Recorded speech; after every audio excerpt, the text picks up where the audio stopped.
Por favor, e abra a sua Bíblia no Evangelho conforme São João. Evangelho de Jesus conforme João, capítulo de número 3.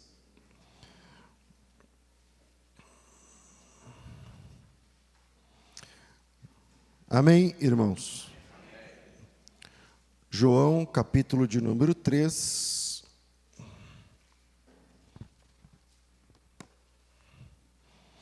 E o texto diz o seguinte. Obrigado, meu irmão. Havia entre os fariseus um homem chamado Nicodemos, um dos principais dos judeus. E este foi ter de noite com Jesus e disse: Rabi, sabemos que és mestre vindo de Deus, pois ninguém poderia fazer estes sinais miraculosos que tu fazes, se Deus não fosse com ele. Respondeu Jesus: em verdade te digo que quem não nascer de novo não pode ver o reino de Deus. Perguntou-lhe Nicodemos: como pode um homem nascer sendo velho? Poderia voltar ao ventre da sua mãe e nascer?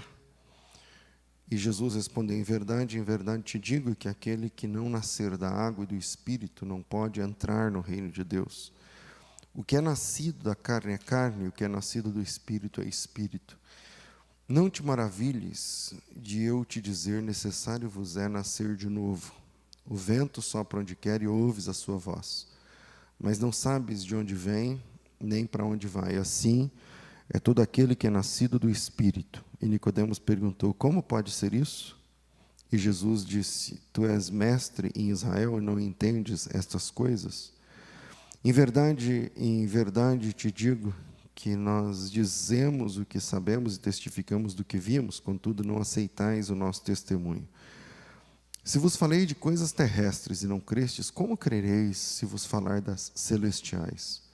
Ninguém subiu ao céu, senão o que desceu do céu, o Filho do homem que está no céu. Assim como Moisés levantou a serpente no deserto, da mesma forma importa que o Filho do homem seja levantado, para que todo aquele que nele crê não pereça, ou melhor, para que todo aquele que nele crê tenha a vida eterna. Porque Deus amou o mundo de tal maneira que deu o seu Filho unigênito para que todo aquele que nele crê não pereça, mas tenha a vida eterna. Amém. Esse é um dos textos, esse texto traz o versículo do Novo Testamento mais conhecido do Novo Testamento, né, o João 3,16. E eu vou contar uma história que eu já devo ter contado aqui algumas vezes, e eu vou trazer essa ilustração para quem ainda não conhece, que é a historinha do lobo e da ovelha. Havia um lobo que estava à espreita para devorar um rebanho de ovelhas e escolher geralmente a mais fraca, que fica por último e tudo mais. E esse lobo, ele ficou observando as ovelhas, e de tanto observar, de tanto olhar para as ovelhas, ele teve uma percepção. E ele pensou: puxa, a melhor vida que existe é a vida de ovelha. A melhor vida que pode ter é a vida da ovelha. Porque ele começou a prestar atenção como as ovelhas eram limpas e ele sujo. Como as ovelhas eram ordeiras e ele uma bagunça.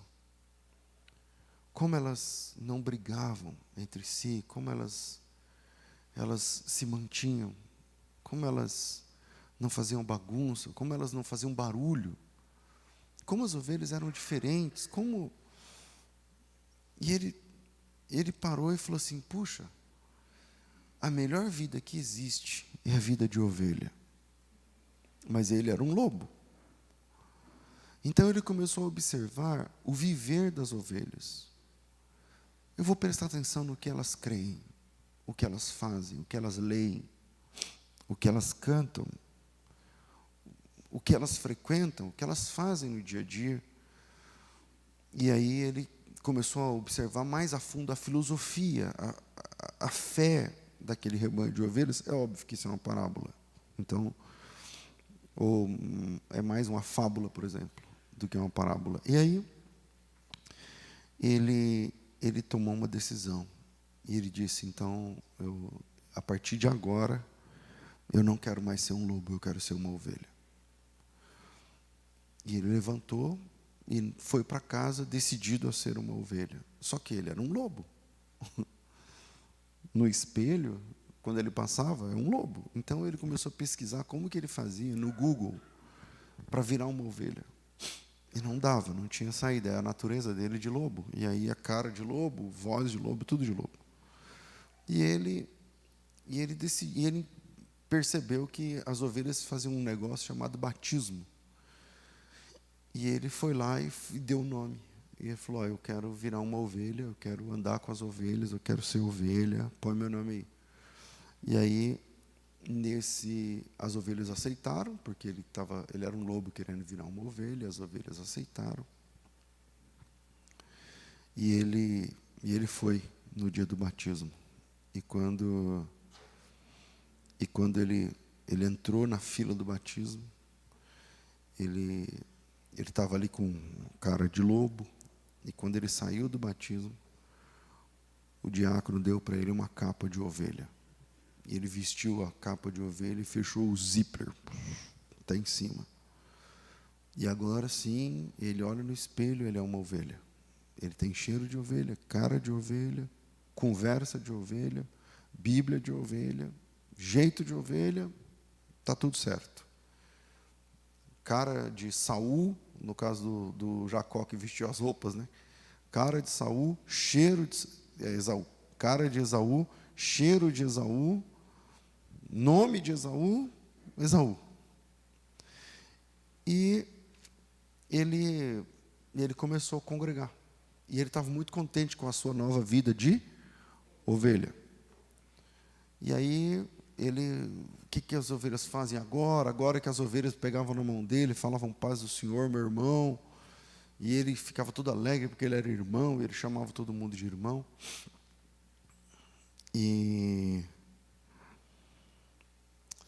quando o pastor levava as ovelhas para comer, ele ia muito contente, mas quando chegava na hora de se alimentar, as ovelhas baixavam a cabeça e começavam a comer capim. E ele olhava no capim e falava, mano, como que eu vou fazer? Porque o dente dele era de lobo, e o trato digestório dele era de lobo, enfim. E o apetite dele era de lobo. Mas ele era um lobo de palavra. Ele disse, bom, eu decidi que eu vou ser ovelha, então eu vou comer capim também. E aí ele mordia o capim, ele percebia como que a ovelha faz com a boca. Ela enrolava assim e mordia um tanto de capim.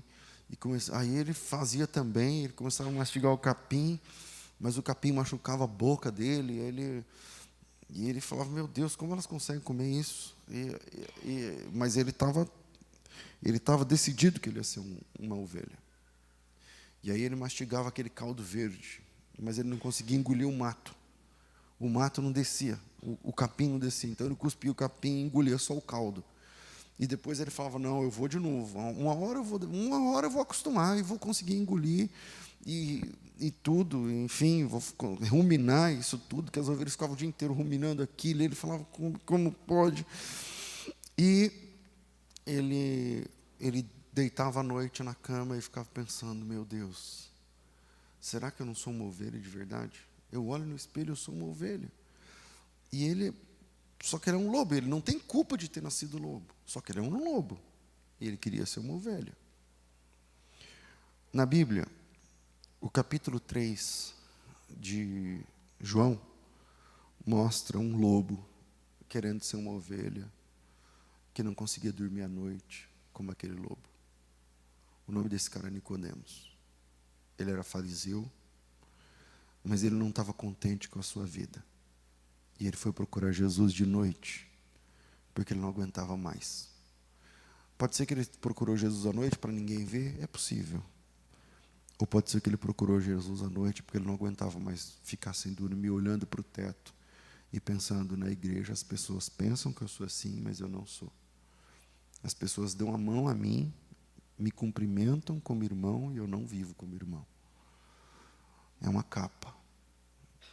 No dia do meu batismo, eu vesti uma capa, e eu me esforço para manter-me nessa capa. Mas é uma capa. Um dia esse lobo, que não, ele era um lobo de palavra, como eu disse, então ele lutou 1 mês, 2, 3, 4, 5, 1 ano, e fez aniversário de batismo, e 2 anos, e ele foi emagrecendo por dentro, mas ele comia o caldo do capim. E um dia ele não aguentava mais dormir à noite, olhando para cima e pensando, como elas conseguem? Como é que elas comem o capim e engolem? E eu não. Como elas se alimentam? Quando o pastor leva para um pasto verdejante, elas se alegram. E eu tenho raiva, porque eu não consigo. Eu não suporto. Como elas conseguem ler livros e livros da Bíblia? Eu não dou conta. Mas na Netflix eu me resolvo. Eu passo horas e horas. Mas na Bíblia eu não consigo 10 minutos. Como eles conseguem se interessar por assuntos? E um dia ele não aguentava mais, e ele se levantou de madrugada e abriu pela primeira vez o zíper que ele tinha fechado no dia do batismo. E ele tirou a pele de ovelha. E aqui, ele era um lobo de novo. Ele sabia onde encontrar os lobos. Ele sabia o site dos lobos, os pontos de encontro de lobos. E numa noite ele correu como lobo, e uivou como lobo, gritou como lobo, se sujou como lobo, e se alimentou como lobo.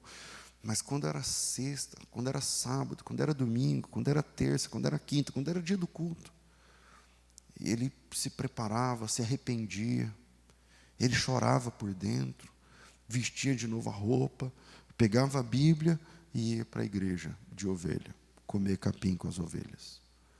Mas o capim ele nunca conseguiu engolir. E a pergunta que eu faço quando eu penso nessa historinha que eu ouvi quando era novo convertido, é que, será que esse lobo é feliz? Na Bíblia, o Nicodemos é esse cara.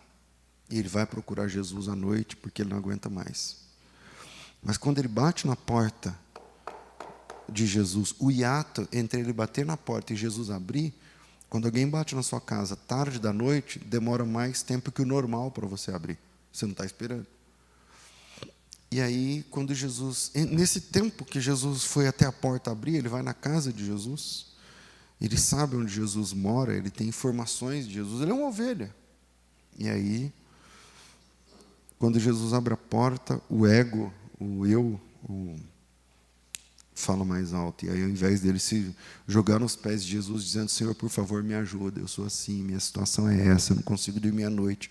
E ele para, e ao invés disso, ele fala para Jesus de um mestre para outro mestre.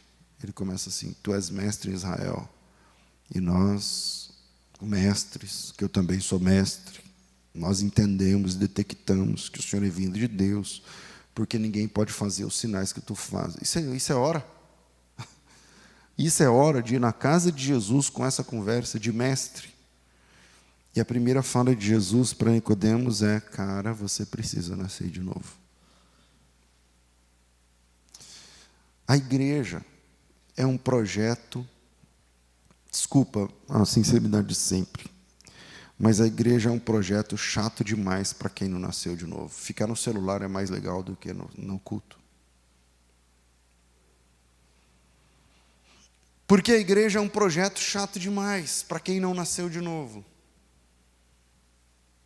A vida cristã é um peso muito grande, é antiquada, cheia de proibições, de impedimentos, de ordens antissociais, que não tem sentido para quem não entregou a vida a Cristo. Deus ordenou um estilo de vida diferente em relação às demais pessoas. Isso, veja, tem vários protótipos da igreja na história. Um deles é a saída do povo do Egito e a entrada em Canaã. Deus ordena um estilo de vida para eles diferente em relação aos demais. Deus ordena uma série de regras aos seus filhos que não valem para os demais. Então o cara tem uma loja no shopping, no sábado tem que fechar a loja, lá no Antigo Testamento. Por quê? Sábado é dia de descansar. Pô, mas sábado é que fatura. Então, mas você fecha a porta. Deus deixa um código moral super elevado aplicado àqueles que seguem a Ele. Nosso estilo de vida é mais chato? O ímpio vai pensar que sim. Eu pensava que sim. Nosso sistema é mais antiquado? Nossas crenças são mais fervorosas? Nosso estilo é mais brega? Mas na hora do desespero, em qual porta eles batem? Cara, você pode não ser nada na igreja. Se eles sabem que você é crente, na hora do desespero, vão te chamar no WhatsApp e pedir oração. Para quem aqui já pediram oração? Levanta a mão. É isso aí. Não tem que ser pastor, não tem que ser nada. É crente, é. Cara, então, é o seguinte, me aconselha aqui, porque você é da Bíblia, você conhece a Bíblia, E por que batem nessa porta? Porque eles sabem que a nossa fé funciona. Eles sabem que o nosso Deus funciona, opera. Eles não seguem, mas eles respeitam. Eles não se submetem, mas respeitam. E é assim desde o princípio. Quando Deus tirou o povo do Egito, e o fez depois de 10 pragas, de situações e tudo mais, ao final dessa catarse, muitos seguiram os filhos de Deus na libertação. Quando Deus tira o povo do Egito, tem uma galera que não era de Deus, que não cria em Deus, que não tinha nada a ver com Deus, com Moisés, com Abraão, Isaac, Jacó, nem sabia quem era Abraão, não sabia de nada disso, mas eles pararam e falaram assim, não, peraí, esse cara, quando ele levanta a mão e fala que a água vai virar sangue, vira sangue. E quando ele fala que vai chover pedra no céu, cai pedra. E quando ele fala que vai escurecer, escurece. Quando ele fala que os filhos nossos, os primogênitos vão morrer, morrem, os caras morrem. E quando ele... Peraí, esse cara é emissário de um Deus, então esse Deus funciona. Então eu vou fazer as malas e vou atrás desses caras, porque aonde eles vão, esse Deus está com eles. Há um esquema, tem alguma coisa que eu não sei explicar, mas que funciona neles.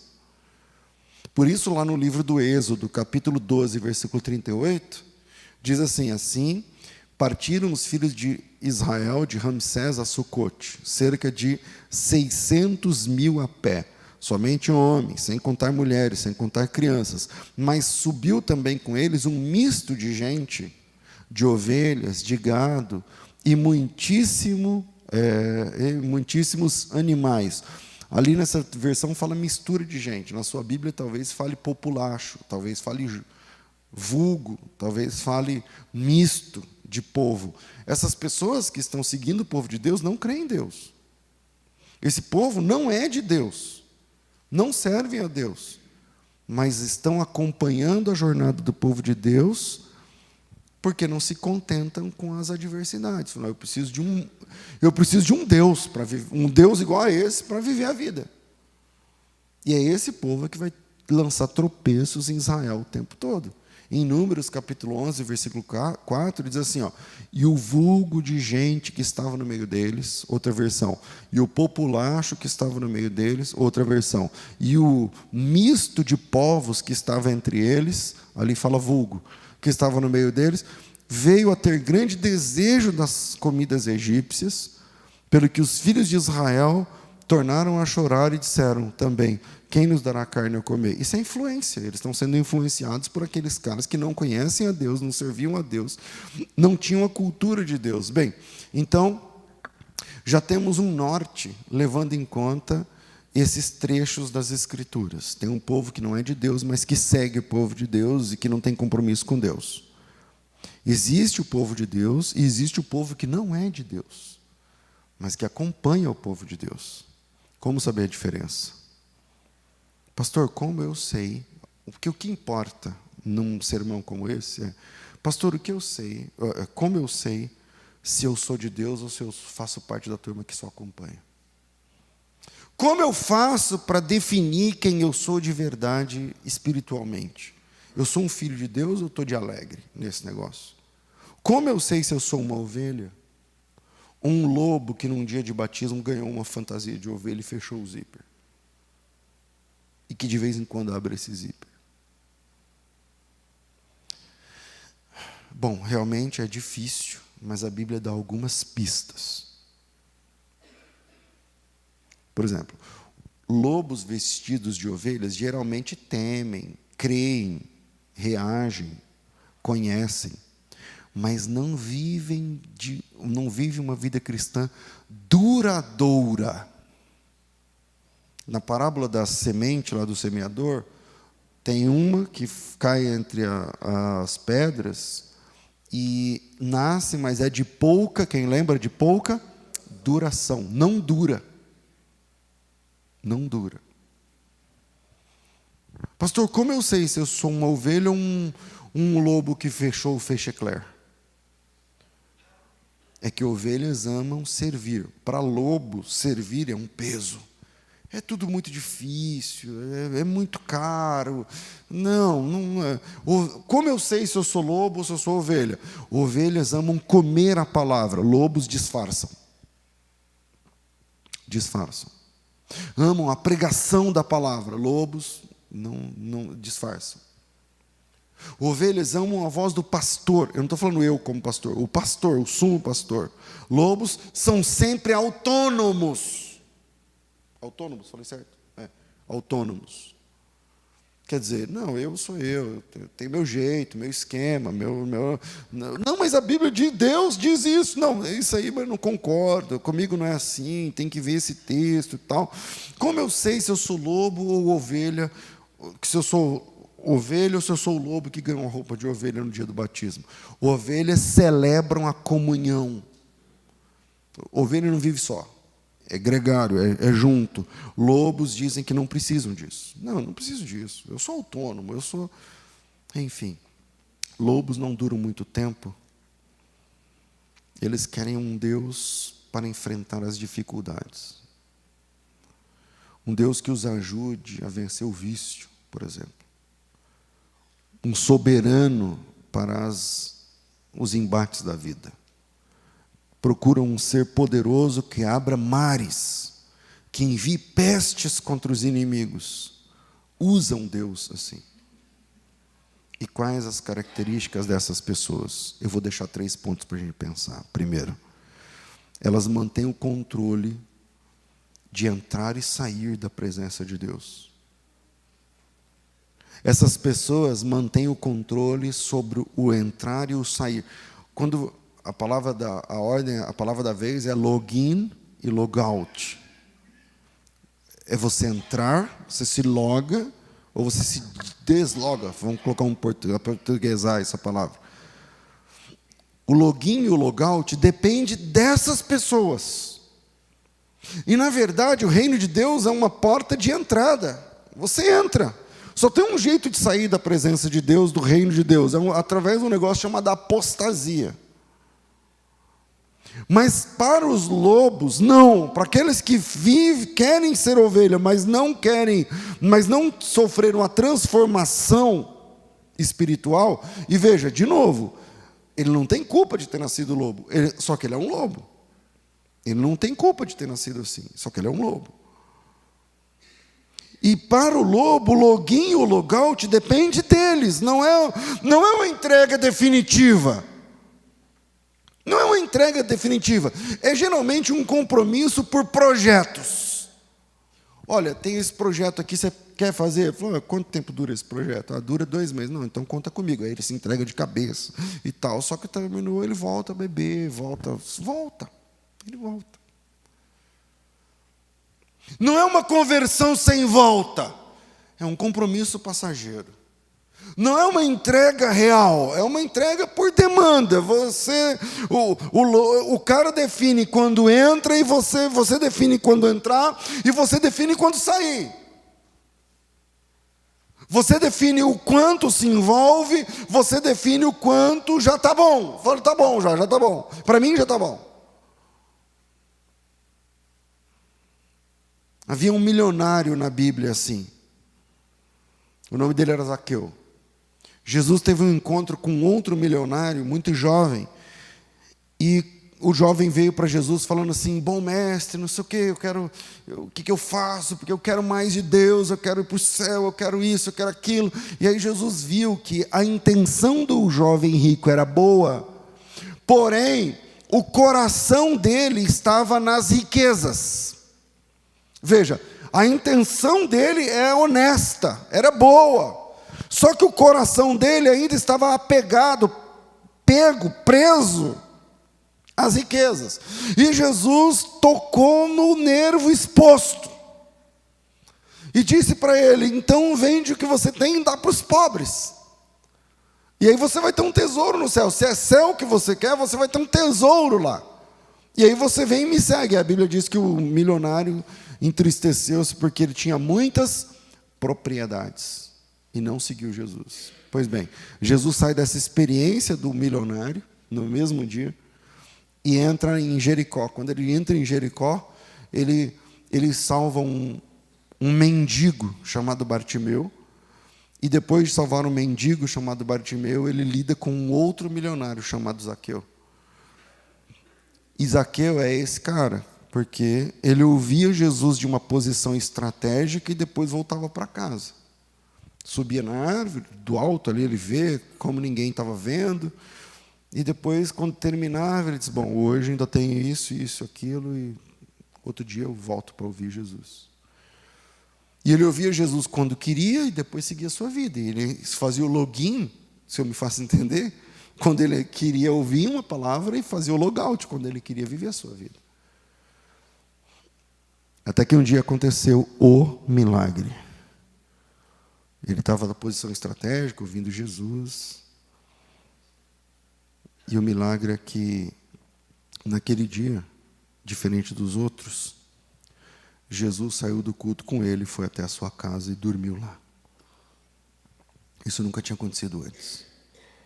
Jesus olhou para cima, virou para ele e falou assim: Zaqueu, hoje, terminando o culto, eu não quero que você vá embora. Eu quero ir com você para a sua casa e eu quero dormir na sua casa. Hoje, esse culto não vai ser igual aos outros, que você entra quando você quer e sai a hora que está bom. Hoje, saindo do culto, eu quero ir embora com você para a sua casa. Quero conhecer a sua casa, eu quero dormir na sua casa, eu quero estar com você para além do culto.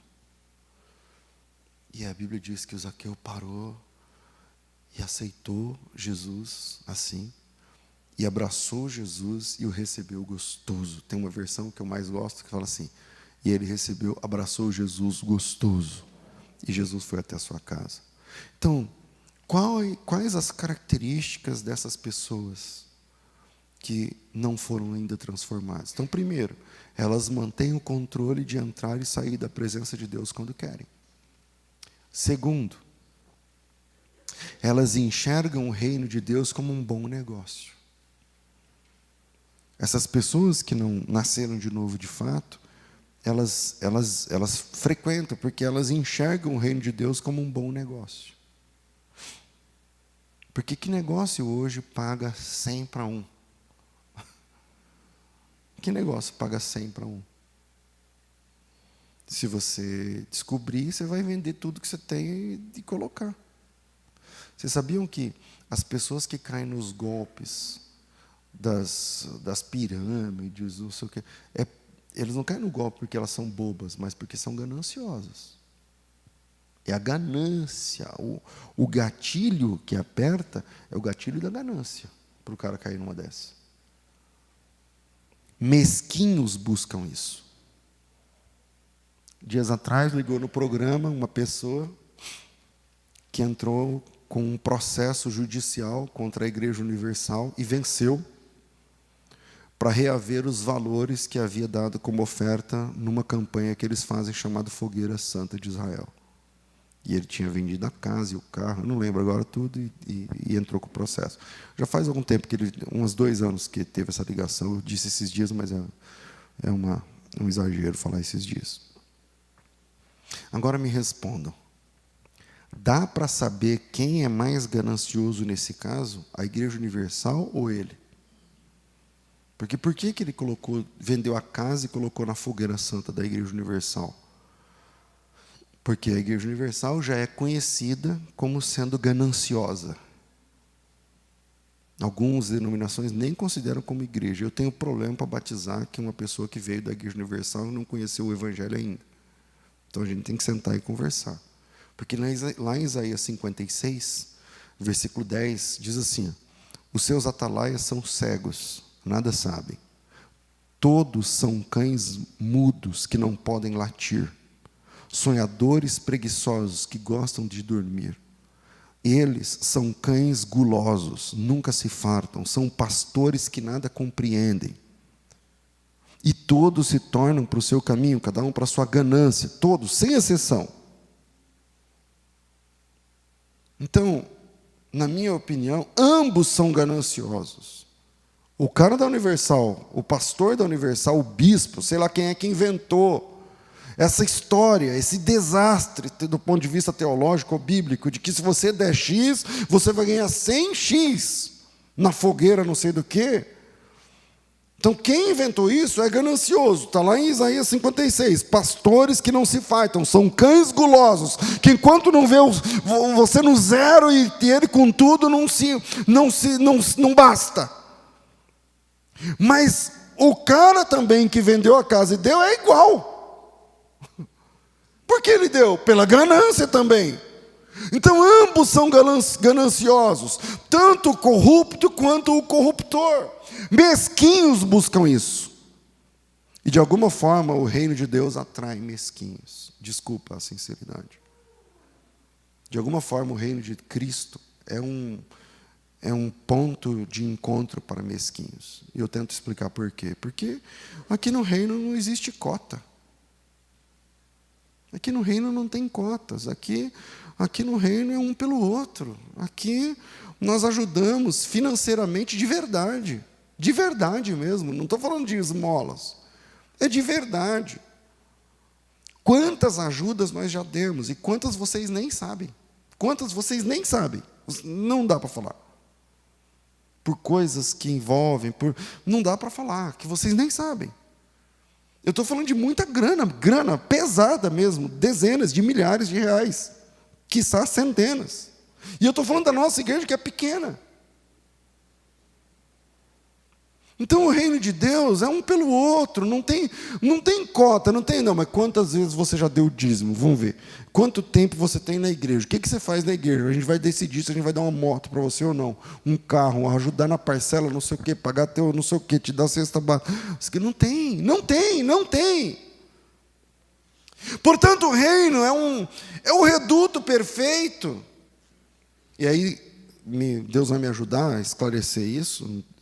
E eu não estou colocando em rosto, Deus me guarde disso, pelo amor de Deus. Só que a gente também recebe muita gente que é espertinha. Entende? Não sei se vocês vão lembrar, tem uma época que, eu não lembro mais os nomes, mas tinha um irmão que todo culto ele vinha e tinha que pedir dinheiro. Todo culto. E não era vintão para ir embora, era 200, era 500, era não sei o quê. Mas você fala, um dia outro dia eu dou no meu. E tal. Chegou um dia e falou, meu amigo, peraí, e aí? Qual que é a tua?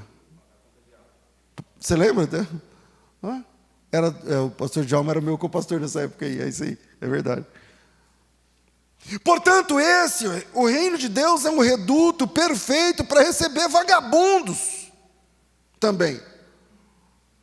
É um reduto perfeito para acolher preguiçosos.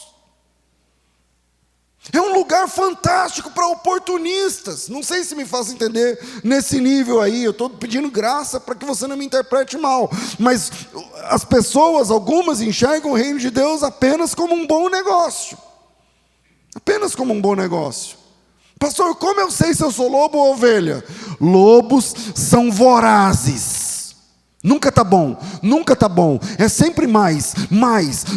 Ovelhas são mansas. Pastor, eu não entendi. Como assim vorazes? Crentes vorazes exigem tudo, mas não entregam nada. Sempre exigem. Nunca está bom. O pastor não está bom. A pregação não está bom. O culto não está bom. A igreja não está boa. O projeto X não serve. Ou não sei o que, não dá. Então, tá, mas o que você faz? Nada! só aqui, ó. Só aqui, ó. São vorazes, crentes vorazes, reclamam de tudo, mas não oferecem ajuda em nada. Eu sou bom para reclamar, eu sou bom para falar mal. Reclamam, sei lá, do tipo do papel toalha que está no banheiro.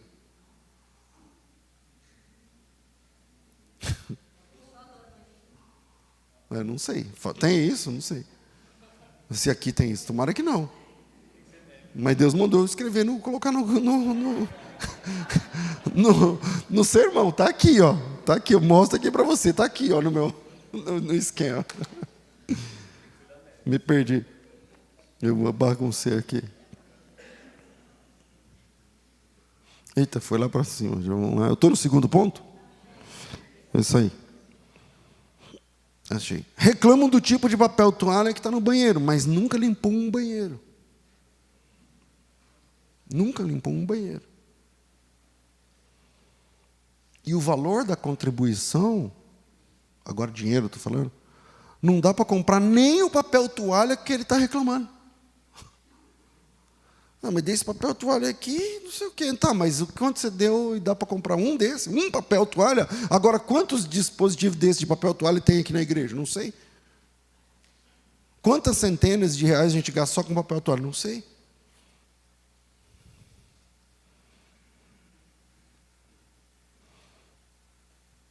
E não é porque não podem contribuir, é porque o reino de Deus é para essas pessoas um lugar onde eles possam subtrair, retirar, ganhar, buscar e nunca entregar.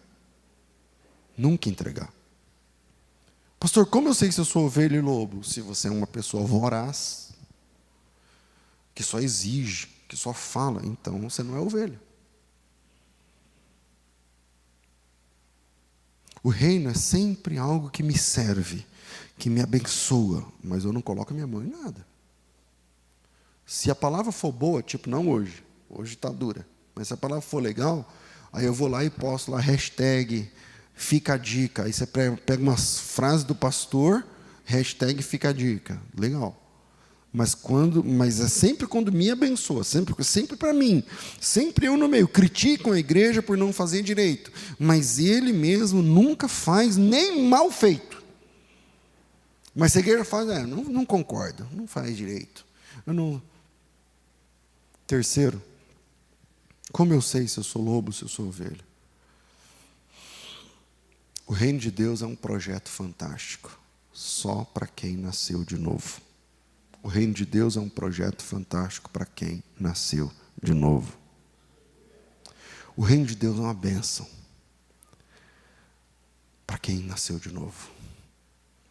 Jesus disse a Nicodemos, quando Nicodemos vem, eu nem bebi água. Senhor, Rabi, ele começa assim, Rabi, essa palavra é uma palavra que essa palavra é um cargo eclesial do rabinato judaico. Jesus não tinha formação nisso. Mas sabe quando o cara chega e fala assim, doutor, e você nem é? Então, ele chega e fala para Jesus, Rabi, e Jesus fica olhando para ele. Jesus não estudou nenhuma das escolas rabínicas de então, tinha de Shammai, Hillel e Akiva, as principais. Jesus não tinha formação em nenhuma delas. Jesus era um carpinteiro da Galileia. E aí eles, Rabi, sabemos que és mestre vindo de Deus, e que ninguém pode fazer os sinais que tu fazes se Deus não for com ele. E ao invés de dizer boa noite, bem-vindo à minha casa, ou coisa parecida, a primeira que Jesus dá no versículo 3, em verdade te digo que se você não nascer de novo, você não pode entrar no reino de Deus. Em outras palavras, cara, você precisa nascer de novo. O reino de Deus é um projeto fantástico para quem nasceu de novo. Para quem nasceu de novo. Veja, eu não quero teologar aqui na pregação. Veja, eu não sou monergista. Monergismo é a doutrina teológica que entende que a conversão não depende em nada do homem. Por exemplo, os monergistas não não aceitam que você pode aceitar a Cristo. Não tem isso. Eles falam, não, o trabalho é só de Deus, o novo nascimento é Deus que dá, independente se você aceita ou não sei o que lá. E eu não sou monergista. Eu creio que o homem precisa crer, precisa entregar a vida, precisa entregar o coração, precisa baixar as mãos, dobrar o joelho e falar, Senhor, eu te recebo como meu Salvador. Precisa entregar a vida, por mais pecador que seja, para que Deus o transforme. Se ele não entregar a vida para Deus transformar, como Deus vai agir? Se hoje ouvires a voz do Senhor teu Deus, não endureça o teu coração. Deus faz tudo, mas você facilita o processo abrindo a porta pelo lado de dentro, dizendo, abra a porta e entra e faz morada. Então o monergismo não crê assim. O sinergismo, quem quiser estudar depois, crê assim, que Deus é que faz tudo, mas você abre o coração. E isso não faz do pecador ter mérito no processo da salvação. Afinal, que mérito tem um mendigo por ter recebido uma boa esmola? Ele só precisou estender a mão. E ao estender a mão, o fato dele estender a mão não faz dele o doador da esmola. Estão me fazendo entender? Não, eu sou um mendigo. O milionário passa e quer me dar um bom dinheiro. Aí eu estendo a mão e recebo. Eu tive mérito porque eu estendi a mão? Não, eu continuo sendo apenas um recebedor, apenas um mendigo desgraçado, mas eu decidi estender a mão para receber. Assim eu creio na fé. Você é um pecador miserável, perdido pecador. Mas se você abrir o seu coração, e essa é tua, Tafarel, entendeu? Essa é tua. Se você abrir o seu coração, aí você pode receber não uma esmola, mas você pode receber um tesouro e a pérola de grande valor capaz de transformar a tua vida. Mas ele precisa estender a mão para receber.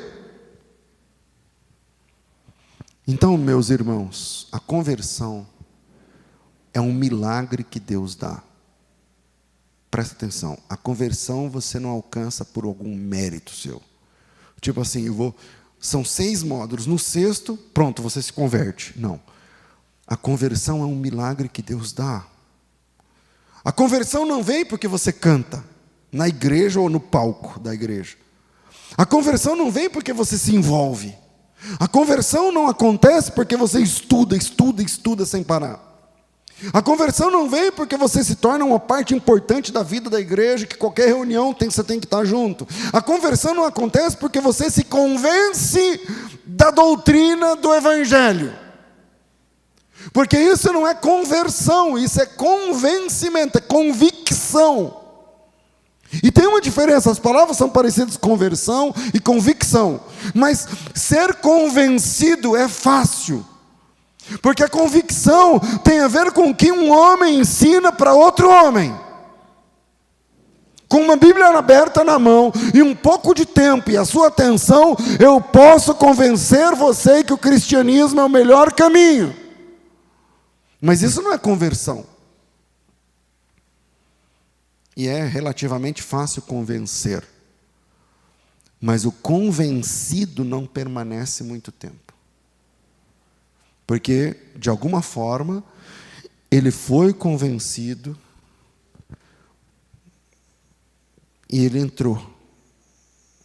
Por isso que pescar homens, dias atrás eu falei sobre isso, o que é pescar homens? As pessoas querem pescar homens convencendo os peixes que o barco é mais legal que o mar. Então você chega no peixe e fala assim, olha, aqui no barco é legal, tem isso, tem aquilo. Aí o peixe fala, como funciona? Não, você vem para o barco e aqui você desfruta de tudo e tal. E convenceram esse cara que o barco é mais legal, porque tem mais estrutura. Que ele foi convencido que o barco é mais legal que o mar, porque tem tecnologia, porque no barco tem direção, tem piloto, tem, enfim. Mas quanto tempo esse peixe convencido dura no barco? Pouco tempo. Porque ele vai descobrir, mais dia ou menos dia, que o barco não é mais legal que o mar. Então presta atenção, eu comecei esse sermão dizendo o seguinte: o reino de Deus, a igreja, é muito chato para quem não nasceu de novo. É chato pra caramba. Tipo, eu estou falando faz hora aqui, e aí o cara está olhando no relógio e falou, esse cara não vai parar de falar. Por quê? Porque para quem não nasceu de novo, é tudo muito cansativo, a gente não está na mesma vibe. E quem nasceu de novo está lá com o coração aí dentro, dizendo, fala mais, é isso aí, estou aprendendo, glória a Deus, é isso aí, glória a Deus pela sua vida, pastor, que o Espírito Santo te use mais. No mesmo culto. Então, para quem não nasceu de novo, a igreja é um projeto chato. Pastor, igreja, doutrina, Bíblia, ler, conhecer, é um projeto antiquado. O barco não é mais legal que o mar para quem não nasceu de novo. Aquele lobo, voltando à história lá do começo, e eu encerro. Ele descobriu, com o tempo, que ser convencido não basta para permanecer. Mas ele era um lobo de palavra. E ele se guardou durante anos e anos a fio. Chegava a época do carnaval, ele olhava e falava, não, mas eu não vou para o carnaval, eu sou crente. Chegava a época da bebida, ele olhava e falava, não, eu não vou, eu sou crente. E ele não conseguia engolir o capim. E ele terminou numa vida dupla, que abriu o zíper toda quinta e fechava o zíper no sábado à noite para vir para a igreja domingo de manhã.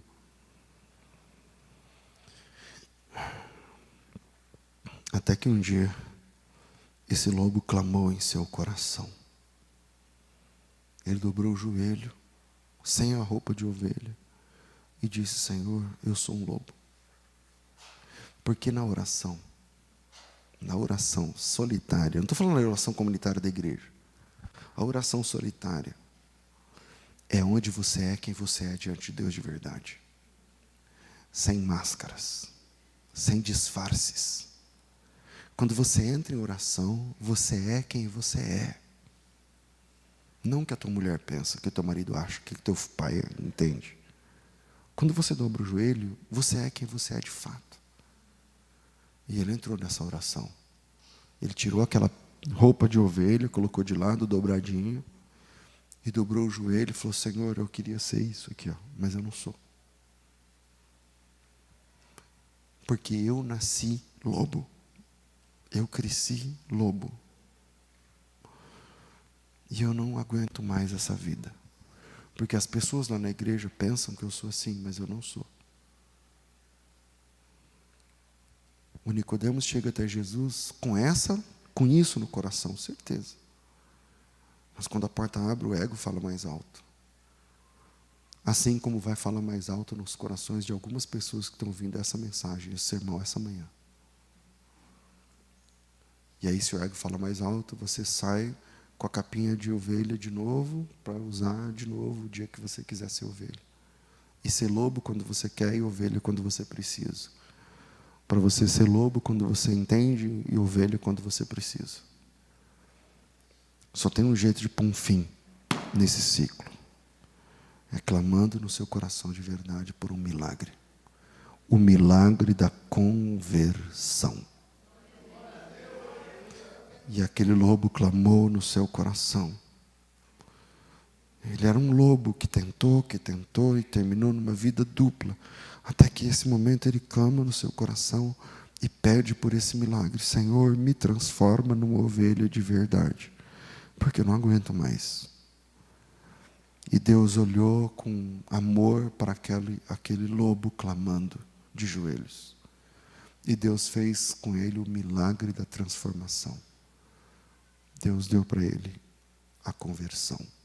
E disse, a partir de hoje, você não vai ser um lobo com capa de ovelha.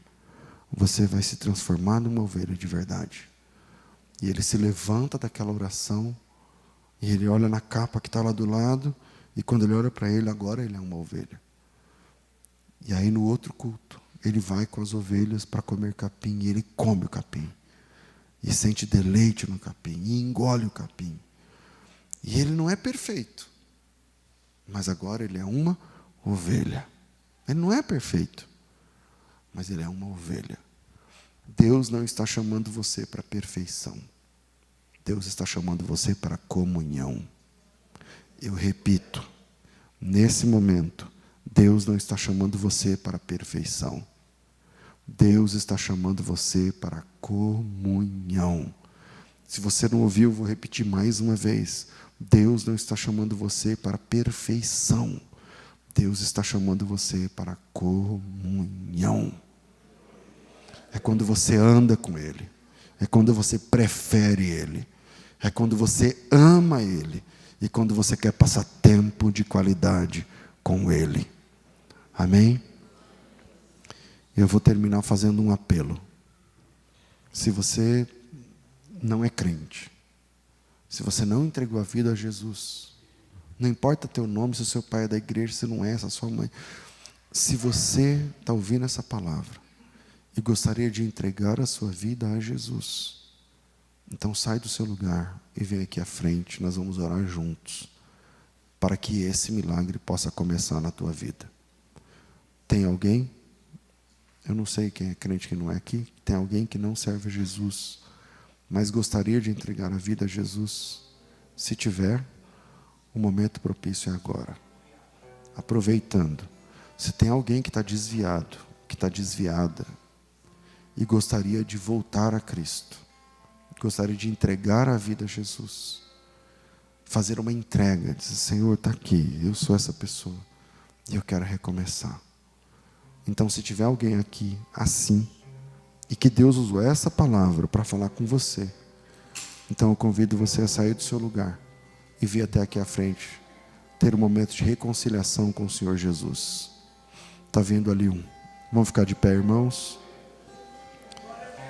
Glória a Deus. E vou perguntar mais uma vez, e aqui termina a minha responsabilidade de trazer essa palavra para o teu coração. Você na internet, escreve teu nome aí. Você que está aqui na igreja, está ouvindo essa palavra.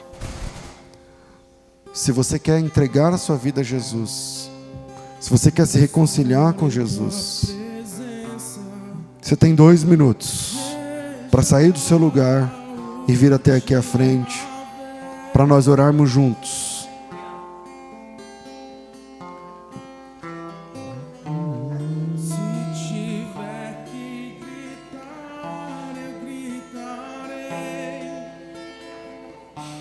Se tiver que chorar, eu chorarei.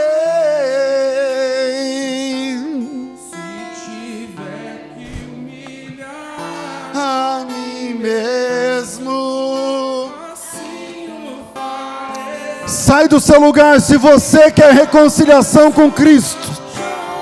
Só se você quer recomeçar com Cristo. E venha receber a salvação em Cristo. Venha retomar a sua caminhada com Jesus. Para você que está aí na internet, coloca teu nome aí. Coloca teu nome aí. Aleluia. Fazer tua vontade, doce Espírito, que a minha vida seja tua vida, Jesus.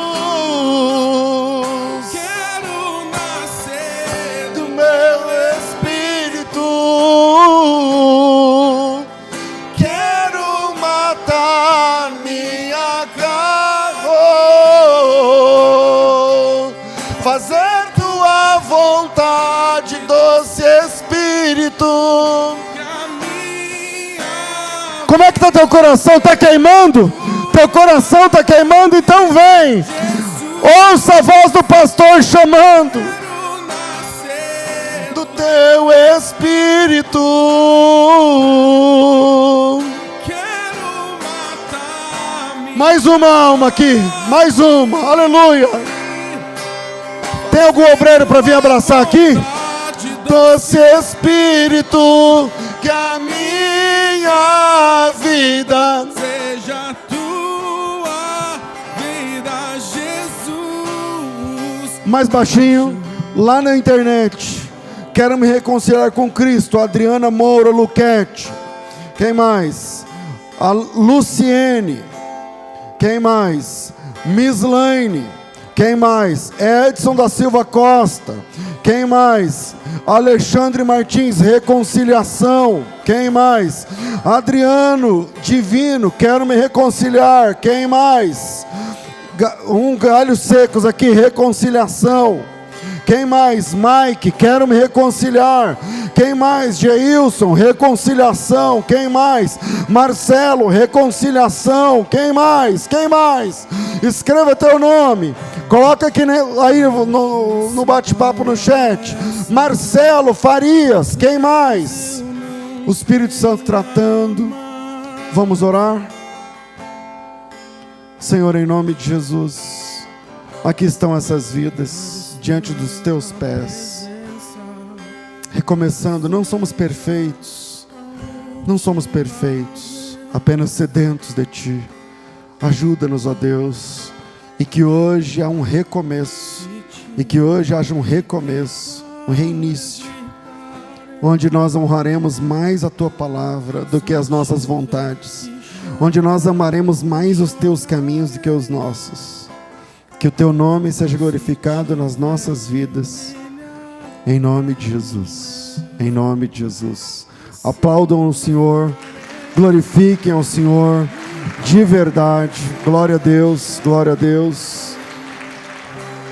Piragibe, quero me reconciliar.